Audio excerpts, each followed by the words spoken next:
What's up, everybody? It's Team Master bringing you guys a Madden 20 little, I guess, gameplay update. I really haven't done this. I really haven't kept up with it. But anyways, we're going to get right into it with throw power. So this is a lot of things that people have been talking about with the beta, saying like the throws seem to take longer, the throws are slower, etc., etc. So right here with gameplay updates, this is found within Reddit. Throw power QB or changes QB throw trajectories. In order to get a higher passing trajectory, the velocity of the passes had to decrease. AKA, we had to make the ball move slower. This is a more authentic approach to passing trajectory in order to get the ball over lurking linebackers. So everybody knows in Madden 19, you could be on like a 5'11" linebacker, like for example, out of position LaDainian Tomlinson, and you could jump a 15-yard post that the wide receiver was like 10 yards behind you, and you pick that off. So they changed that this year with how the passing trajectory is. It's going to be arced. From what I understand, it seems like it's going to be arced a little bit higher, which is going to allow it to get over the linebackers. That speed was necessary in order for that to happen. Now, with this being said, it'll allow you to fit in between zones at a higher frequency, which is great because you could get a post shot open in the soft spot of a particular zone, and you could still get picked off, which to me is crazy.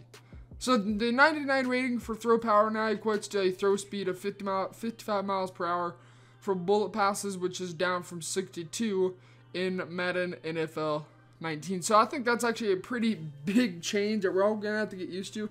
Even though it's only like a 7 mile per hour difference, the way that the ball is thrown, I wish I had some game clips, but unfortunately I don't. The way the ball is thrown, you're going to have to time it a lot better in Madden NFL 20. You can no longer say, okay, the post shot's going to get open right here, and I can just throw the ball right there, and it's just going to go straight to the receiver.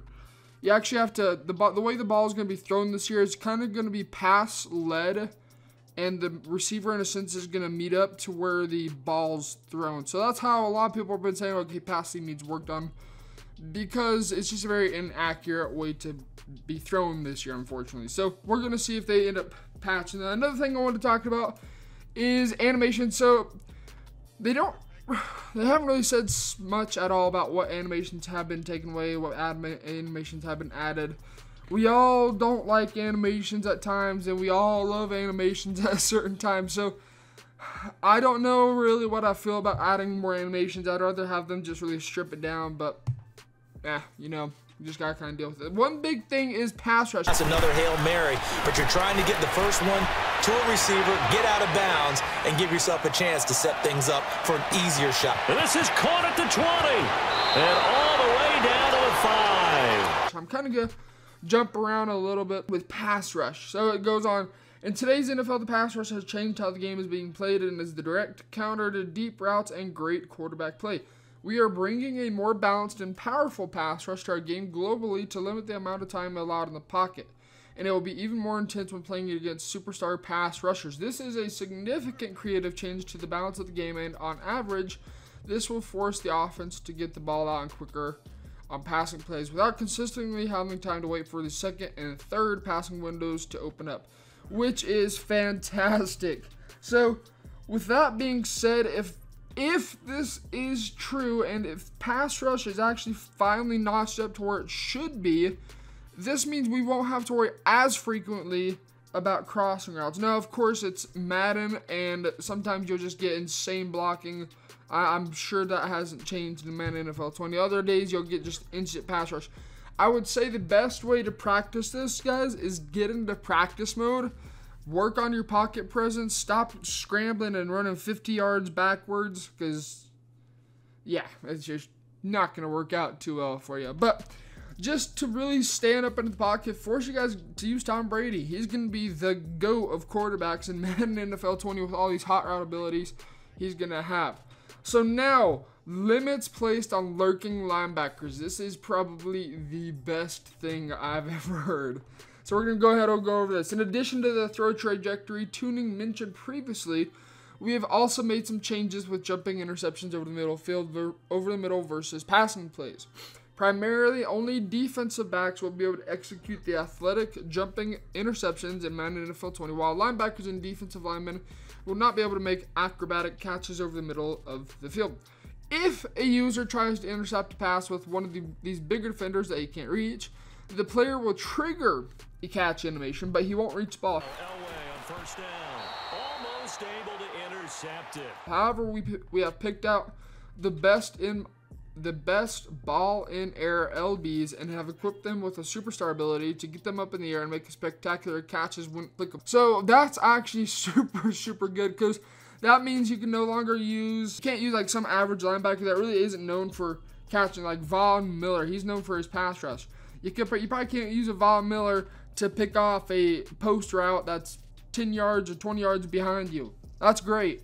So limits on lurking linebackers. How does it work when you sub a DB into LB position?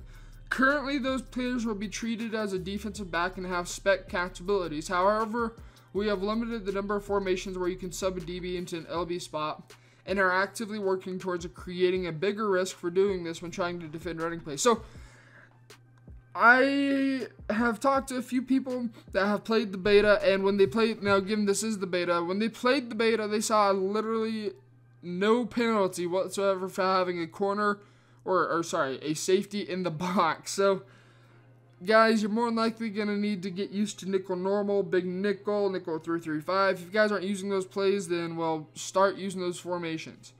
Next, real play motion 2.0. Responsiveness has been increased and less rigid. Almost mentioned every year. Yeah, this year, real play motion, it was kind of stiff. It just didn't really feel fluid whatsoever. But from the videos I have been watching, it seems like real play motion is indeed a lot smoother. The way the players move when you move the stick and how they react to the movement is much more smooth.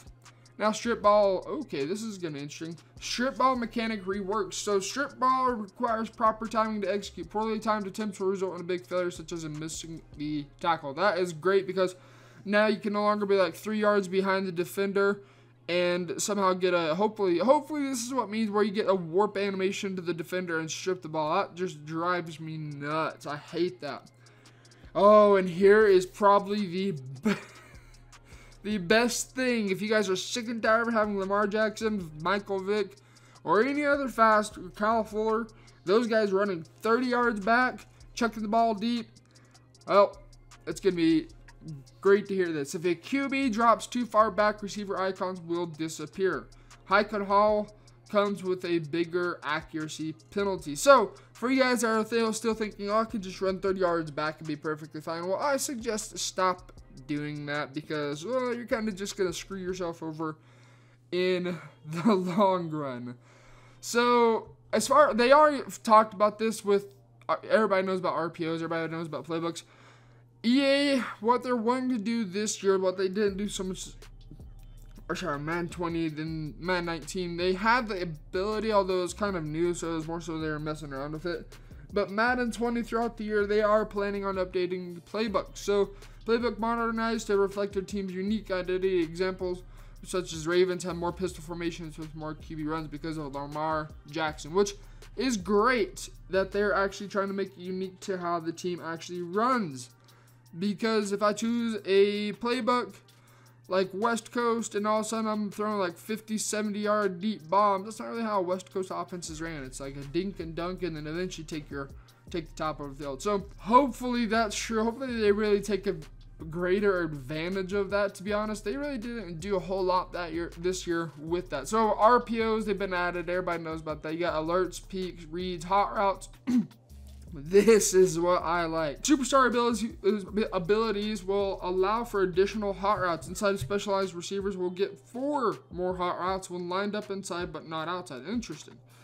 But pocket passers also get an ability to get additional hot routes for all receivers on the field. Now we go back to Tom Brady. Tom Brady, man, if you guys are not using the Patriots, get used to it. Get used to a pocket passer. Get used to standing the pocket. Hop into freaking practice mode because I'm pretty sure that's going to be equivalent to what Madden NFL 20's pass rush is going to be. So get used to it. It's going to be quite the adjustment, I feel like, this year with how they've reworked the pass rush, how they've reworked actually quarterbacks with pocket passers potentially, maybe more than likely being a viable option finally. But this is kind of just some things I wanted to go over. Of course, we didn't go over all the stuff like pre-play, post-play, no huddle. Let's go ahead and go through that real fast. We've significantly shortened the amount of time spent showing gameplay before and after the play. What's important to note here is both the game clock and play clock will naturally be accelerated regardless of your accelerated clock settings to account for the time that normally tick off while players are getting aligned. When using hurry up or no huddle, the accelerated clock will tick off the amount of time it will take for the player the furthest away to run and get aligned in his pre-play formation. These changes have created a faster experience and more time spent on the sticks in each game session. That's going to be interesting. So really quickly, a little bit of explanation behind that. When you select the play, when both players have selected their plays, they don't walk to the line. They're just, bam, they're automatically there. There's no waiting. That's gone. So they do allow you on the defensive side, I think it's like 5 seconds. You get 5 seconds or something like that to be able to make adjustments. So at least it accounts for that. So you can get your defensive adjustments in real fast. So again, if you guys are not comfortable with doing quick adjustments, Meisterman.com is going to have a defensive beginner's guide, a strategy guide to help you guys get a lot quicker on those adjustments, as well as an advanced guide to read the meta and really just learn how to shut it down. So be sure you guys check that out. I've also got a beta going on right now, so if you guys want in the beta, let me know down below in the comment section. So, I mean, everybody knows about superstars. Loading in now challenges, it's going to be great because no longer you have to go back in the main menu, select a new one. You can just stay in the challenge, select the next one, select your difficulty, and move on with life. It's going to be nice. So, I think that might be pretty much all I want to take care of. For you guys that are franchise gurus, they've got some stuff right here. Pro Bowl. I'm actually pretty excited about the Pro Bowl coming back. Now, this is actually curious. Is there a difference in single user versus multi-user when it comes to Pro Bowl? If you get 6 wins in coach mode, you would get to play the Pro Bowl. For single player mode, we have different. If you're playing in a single player / multi-user franchise experience as coach or owner, you will have full control over your conference's team in the Pro Bowl. In multi-user leagues, we will pair users up against each other based on their records during regular season. Players that qualify for the Super Bowl won't participate in the Pro Bowl. Interesting. That's not really super clear. It's kind of like clear as mud, but for you guys that want to play franchise, this might be something that you're probably super excited about. I don't play franchise a whole lot, but when I have Pro Bowl out, when they did have Pro Bowl, I loved it. I'm glad they brought that back. That's pretty freaking excited. But for you guys that play franchise, you guys can go through and read all of this. The No Look Deadeye, Patrick Mahomes. But yeah, if you guys like MUT, you can go through and read that. A lot of this stuff I'm not like super curious about. New game mode, everybody knows, face of the franchise. You can only be a quarterback this year, which is actually not too bad. It's a good way to get this reintroduced back into the game, and maybe Madden 21 or whatever they're going to call that. They might even expand it to include more players, provided this gets good feedback. I hope it does. But for now, you're limited to just a quarterback, which honestly, not that big of a deal. So that's going to take care of this video. It looks like these are the colleges that you can choose from right here. But that's going to take care of this video. Again, throw power is going to be great. And lurking linebackers, guys, you're going to have to get off that, get in a 3-3-5, a nickel normal, a big nickel, sub in some safeties. And until next time, this has been Team Meister. See ya.